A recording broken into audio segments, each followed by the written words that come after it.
Hello student, welcome to commerce by Harshita. तो जैसा कि बहुत सारे स्टूडेंट की रिक्वेस्ट आ रही थी कि मैम प्रीवियस ईयर क्वेश्चंस के कुछ और करवा दीजिए अपने चैनल पे, तो मैं आप लोगों के लिए कुछ और प्रीवियस ईयर क्वेश्चंस लेके आई हूँ। वैसे तो मेरी जो कंप्यूटराइज्ड अकाउंटिंग सिस्टम और ये प्लेलिस्ट है ऑलरेडी, उसमें मैंने कई सारे प्रीवियस ईयर क्वेश्चंस करवाए हैं जो कि रिपीटेड पूछे गए हैं, और हर एक वीडियो में आपको कुछ ना कुछ रिपीटेड क्वेश्चन ज़रूर मिल रहे होंगे एमसीक्यू वाली सीरीज़ में। ठीक है, तो ये रिपीटेड क्वेश्चंस हैं जो हर बार एग्ज़ाम में पूछे ही जाते हैं। तो फिर से मैं एक बार एक और सीरीज़ लेके आई हूँ आपके सामने। इसमें भी कुछ रिपीटेड क्वेश्चंस ही हैं जो हर बार पूछे ही जाते हैं एग्ज़ाम में। इनसे मतलब हर एक टॉपिक से एक दो क्वेश्चन आना फिक्स है। ठीक है, तो चलिए आज का वीडियो स्टार्ट करते हैं। तो कंप्यूटराइज्ड अकाउंटिंग सिस्टम में जो प्रीवियस ईयर क्वेश्चन पूछे गए हैं आपके क्लास 12 के सीबीएसई बोर्ड में, आज हम वो डिस्कस करने जा रहे हैं। तो पहला क्वेश्चन कह रहा है when the accumulated data from various sources is processed in one shot. तो जब कोई एक्यूमुलेटेड डेटा अदर सोर्सेज के डेटा को हम प्रोसेस करके वन शॉट में कलेक्ट करते हैं तो उसी को कहते हैं बैच प्रोसेसिंग। ठीक है, तो याद रखिएगा, ये काफ़ी रिपीटेड क्वेश्चन है। नेक्स्ट क्वेश्चन में पूछ रहा है syntax of PMT function is. तो पीएमटी फंक्शन बेसिकली आपका फाइनेंशियल कैलकुलेशन के लिए यूज़ किया जाता है, और इसका जो फंक्शन है वो बी वाला सही है। रेट होता है, नेट पर वैल्यू होता है, पीबी होता है, एफबी होता है और टाइप होता है। ठीक है, तो याद कर लीजिएगा, रेट एंड नेट पर वैल्यू, पीवी, एफबी और टाइप, ये आपका सही सिंटेक्स है पीएमटी फंक्शन निकालने का। नेक्स्ट क्वेश्चन में पूछ रहा है in Excel the chart tools provide 3 different options and for formatting. तो फॉर्मेटिंग के लिए कौन से 3 डिफरेंट ऑप्शंस प्रोवाइड करता है?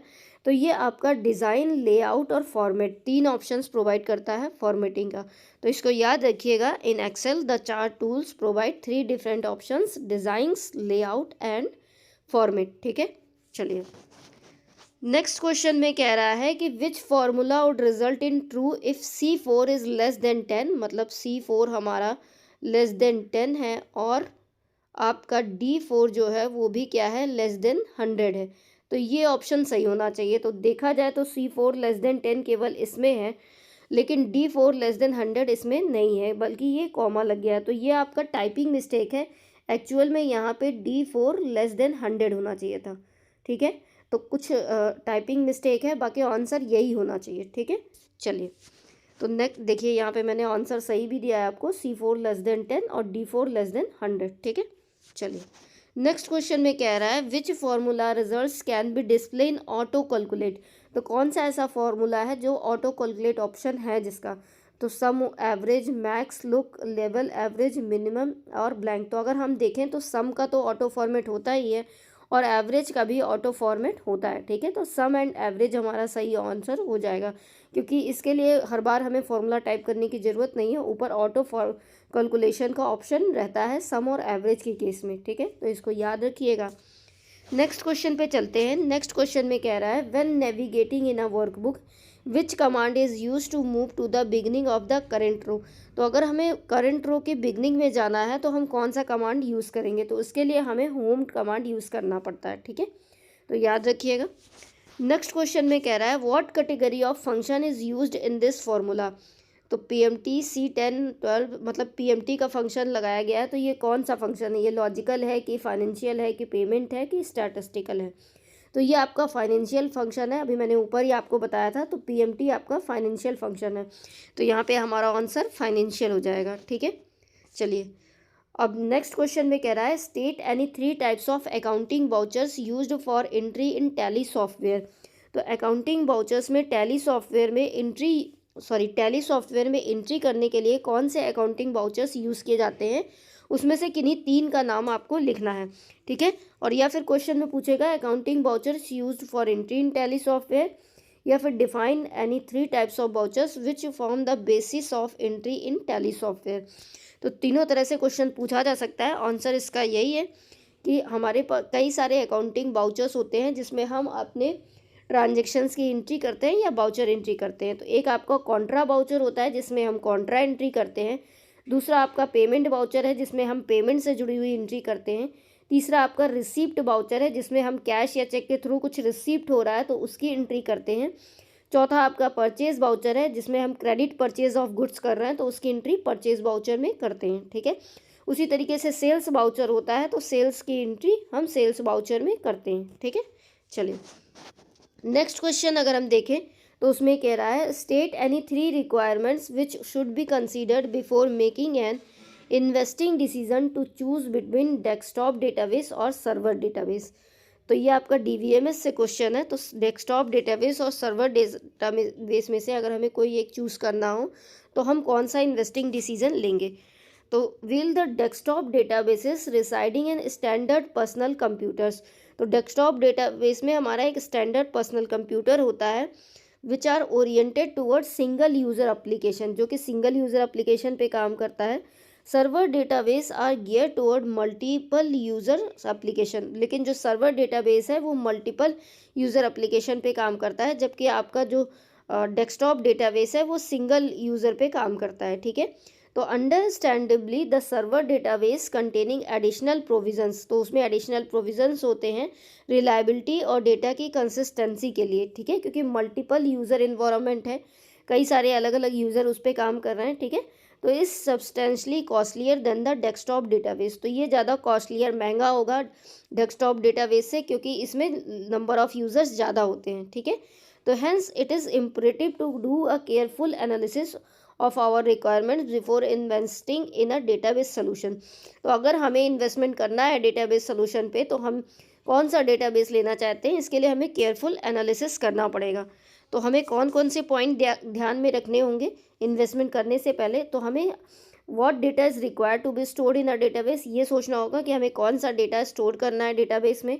दूसरा, हु विल कैप्चर और मॉडिफाई द डेटा, कौन कैप्चर या मॉडिफाई कर रहा है डेटा को, और how frequently the data will be modified, और कितनी जल्दी जल्दी वो मॉडिफाइड किया जा रहा है, ठीक है। थर्ड, हमें ये सोचना होगा कि who will be using the database, database कौन यूज़ करने वाला है, उसके लिए कई सारे यूज़र्स होंगे कि कोई एक यूज़र होगा, और कौन सा टास्क उस पर परफॉर्म किया जाएगा, ठीक है। फोर्थ में हमें ये सोचना होगा कि will the database backend be used by any other front end application, क्या उस डेटाबेस को किसी अदर फ्रंट एंड एप्लीकेशन पे भी यूज़ किया जाएगा, या फिर will access to database to be given over LAN local area network पे इंटरनेट पे यूज़ किया जाएगा, या फिर किसी और पर्पज़ के लिए इसका यूज़ किया जाएगा। What level of hardware and operating system is available, और कौन सा हार्डवेयर या ऑपरेटिंग सिस्टम हम अवेलेबल कर पाएंगे इस डेटाबेस के लिए। तो ये सारी चीज़ें हमें ध्यान रखनी होगी, फिर उसके बाद हम अपना इन्वेस्टमेंट डिसीजन लेंगे, ठीक है। चलिए नेक्स्ट क्वेश्चन अगर हम देखें तो explain the features of computerised accounting system. तो ना जाने मैं कितनी बार आपको बता चुकी होंगी कंप्यूटराइज्ड अकाउंटिंग के फीचर्स के बारे में। चलिए आज फिर हम समझ लेते हैं, तो इससे ज़रूर क्वेश्चन आएगा, इसको याद रखिएगा क्योंकि कई बार ये रिपीट हो चुका है। तो हमारा कंप्यूटराइज्ड अकाउंटिंग सिस्टम जो है वो डेटा की सिक्योरिटी प्रोवाइड करता है। मैंने बताया था आपको कि पासवर्ड सिक्योरिटी प्रोवाइड करता है, डेटा वॉल्ट की सिक्योरिटी प्रोवाइड करता है, डेटा इंक्रिप्शन की मतलब सिक्योरिटी प्रोवाइड करता है। 3 तरह की सिक्योरिटी ये प्रोवाइड करता है आपका, ठीक है। तो याद रखिएगा, ये हमारी रिपोर्टिंग को इम्प्रूव करता है। In accounting software various things are automated, बहुत सी चीज़ें अपने आप ऑटोमेट हो जाती है, और very less things are recorded manually, बहुत कम चीज़ें हमें मैनुअली रिकॉर्ड करनी पड़ती है, ठीक है। तो this helps in improving reporting of transaction and statement. तो ये हमारी बहुत अच्छे से मदद करता है रिपोर्टिंग करने के लिए, या ट्रांजेक्शन या स्टेटमेंट तैयार करने के लिए, ठीक है। इसकी स्पीड बहुत हाई होती है, ठीक है। सीधी सी बात है, अगर कोई काम ह्यूमन करेगा और कोई काम कंप्यूटर करेगा तो उसकी स्पीड ज़्यादा तेज़ होगी as compare to human being, और ये एक्यूरेट रिजल्ट देता है, ठीक है, एरर फ्री रिजल्ट देता है। स्केलेबिलिटी होती है, कंप्यूटराइज्ड अकाउंटिंग सिस्टम फ्लेक्सिबल होता है, चाहे जिस तरह का बिजनेस हो हम उस पर अकाउंटिंग कर सकते हैं, ठीक है। क्विक डिसीजन मेकिंग हो पाती है क्योंकि हम अपनी अकाउंटिंग बहुत कम टाइम में कम रिसोर्सेज का यूज़ करके एक बेस्ट रिजल्ट निकाल पाते हैं, ठीक है। एडवांस फीचर्स होते हैं इसमें। Some accounting software is design for sole proprietor and small business owners, others are tailored for large enterprises. If the businesses is operated at a large scale, you may want to consider a computerized accounting system that comes with the features like inventory management, multiple user access. तो कई तरह के advance feature भी इसमें available होते हैं। Reliability होती है, मतलब इस पे इसके द्वारा किए गई अकाउंटिंग पे हम आसानी से भरोसा कर लेते हैं, क्योंकि हम ये मानते हैं कि कंप्यूटर गलती नहीं कर सकता, इंसान भले गलती कर दे, ठीक है। तो सीधी सी बात है, कोई पर्सन अकाउंटिंग करेगा तो उसमें ह्यूमन एरर होने के चांसेस ज़्यादा हैं, लेकिन अगर कंप्यूटर पे अकाउंटिंग की जाएगी तो वो एक्यूरेट होगी और रिलायबल होगी, ठीक है, उसमें कंसिस्टेंटली इंफॉर्मेशन अपडेटेड होगी, ठीक है। चलिए नेक्स्ट क्वेश्चन में कह रहा है explain the use of conditional formatting. तो कंडीशनल फॉर्मेटिंग का क्या यूज़ है, तो ये हमारे इंपॉर्टेंट डेटा को हाईलाइट करने में हमारी मदद करता है, ठीक है, क्विकली हम इसको हाईलाइट कर पाते हैं या डुप्लीकेट वैल्यूज़ को फाइंड आउट कर पाते हैं। नेक्स्ट ये आइडेंटिफाई करता है हमारे ट्रेंड्स और पैटर्न्स को, हम कलर का यूज़ कर पाते हैं, हैट मैप्स बना पाते हैं, आइकन सेट कर पाते हैं, डेटा का डिस्ट्रीब्यूशन कर पाते हैं, इसकी मदद से इंक्रीजिंग या डिक्रीजिंग वैल्यूज़ में इसको चेंज कर पाते हैं। हम अपनी परफॉर्मेंस को मॉनिटर कर पाते हैं कि परफॉर्मेंस इंडिकेटर का यूज़ करके या ट्रैक प्रोग्रेस का ही यूज़ करके। हम एरर चेकिंग कर पाते हैं इसकी मदद से, अपनी रीडेबिलिटी को इन्हेंस कर पाते हैं, विजुअली डिस्टिंग्विश कर पाते हैं डिफरेंट कैटेगरीज या डेटा रेंजेस को, बेटर इंटरप्रिटेशन हो पाए ताकि इसका, ठीक है। डायनेमिक अपडेट्स होती है इसमें, formatting changes automatically as data value change, जैसे ही डेटा वैल्यू चेंज होती है फॉर्मेटिंग भी चेंज हो जाती है, ठीक है। तो याद रखिएगा ये सारे इसके यूजेस हैं। चलिए नेक्स्ट क्वेश्चन में कह रहा है describe two basic methods of charging depreciation. तो डेप्रीशिएशन चार्ज करने का 2 बेसिक मेथड जो है उसको डिस्क्राइब करना है। ये क्वेश्चन भी आपका रिपीटेड है और कई बार पूछा जा चुका है, ठीक है। तो अगर हम बात करें तो हमने पढ़ा है कि 2 बेसिक मेथड्स होते हैं आपके, एक आपका स्ट्रेट लाइन मेथड होता है, दूसरा आपका रिटन डाउन वैल्यू मेथड होता है। तो स्ट्रेट लाइन मेथड हमारा कैलकुलेट करता है fixed amount of depreciation every year और considering the useful life of assets and their service value at the end of their useful life. तो अगर straight line depreciation की बात करें तो इसका जो फॉर्मूला है वो क्या है, total depreciable amount upon expected useful life, ठीक है। और अगर हम रेट ऑफ डेप्रीशिएशन की बात करें तो straight line depreciation upon total depreciation amount into 100, ये इसका फॉर्मूला हो जाएगा। अब बात करते हैं रिटन डाउन वैल्यू मेथड की। तो ये मेथड यूज़ करता है assets current book value to compute the depreciation amount for the next period. तो इसको डिमिनिशिंग या डिक्लीन बैलेंस मेथड भी कहते हैं क्योंकि इसमें हर साल डेप्रीशिएशन का अमाउंट डिक्रीज होता जाता है, ठीक है, तो याद रखिएगा। नेक्स्ट क्वेश्चन में कह रहा है the interactive link between the user and data base oriented software through which the user communicates is known as, उसको हम फ्रंट एंड इंटरफेस कहते हैं, जिसमें एक यूज़र का उसके डेटा बेस ओरिएंटेड सॉफ्टवेयर से एक कम्युनिकेशन हो पाता है, ठीक है। चलिए नेक्स्ट क्वेश्चन में कह रहा है sequential code helps either in identifying missing codes और फैसिलिटेटिंग डॉक्यूमेंट सर्चेस और searching for a relevant document. तो याद रखिएगा कि हम सीक्वेंशियल कोड हमारी हेल्प करता है मिसिंग कोड्स को पहचानने में या डॉक्यूमेंट सर्च को फैसिलिटेट करता है, ठीक है, ताकि हम अपने रिलीवेंट डॉक्यूमेंट्स में अपने जो सर्च करना चाह रहे हैं डॉक्यूमेंट में उसको सर्च कर पाएँ, ठीक है। नेक्स्ट कह रहा है spreadsheet is used to calculate and compare numerical और फाइनेंशियल डेटा, ठीक है। तो यहाँ पे 2 आ जाएगा और यहाँ पे न्यूमेरिकल आ जाएगा। चलिए अब कह रहा है is logical action to perform a task. तो प्रोसीजर क्या है, procedure is a logical action to perform a task. A procedure is defined as a systematic और logical sequence of action and instruction followed to achieve a specific goal और perform a task. तो previous video में मैंने आपको ये सारे component जो आपके कंप्यूटर के होते हैं वो सब एक्सप्लेन किया है। तो याद रखिएगा इसमें से कोई ना कोई एक क्वेश्चन ज़रूर पूछा जाएगा। कभी आपसे पूछ लेता है कि हार्डवेयर क्या है, कभी पूछ लेगा प्रोसीजर क्या है, कभी पूछ लेगा सॉफ्टवेयर क्या है, कभी पूछ लेगा डेटा क्या है। तो मैंने सबको एक्सप्लेन किया है अच्छे से प्रीवियस वीडियो में जो आपकी मैराथन थी, ठीक है, तो उसको भी आप एक बार अच्छे से देख लीजिएगा। नेक्स्ट क्वेश्चन में कह रहा है name of account, accounting code आ जाएगा और यहाँ पे and date of transaction and amount are the 4 forms of data element of a transaction in computerised accounting. तो अकाउंटिंग का code, date of transaction and amount, ये 4 फॉर्म्स होते हैं या डेटा एलिमेंट्स होते हैं ट्रांजेक्शन के कंप्यूटराइज्ड अकाउंटिंग में। These elements are essential for processing financial data via accounting software to generate reports like journals and ledgers, ठीक है। तो याद रखिएगा अकाउंटिंग कोड क्या है, तो अकाउंटिंग कोड आइडेंटिफाई करता है specific accounts in database. Date of transaction indicates when the transaction is occurred.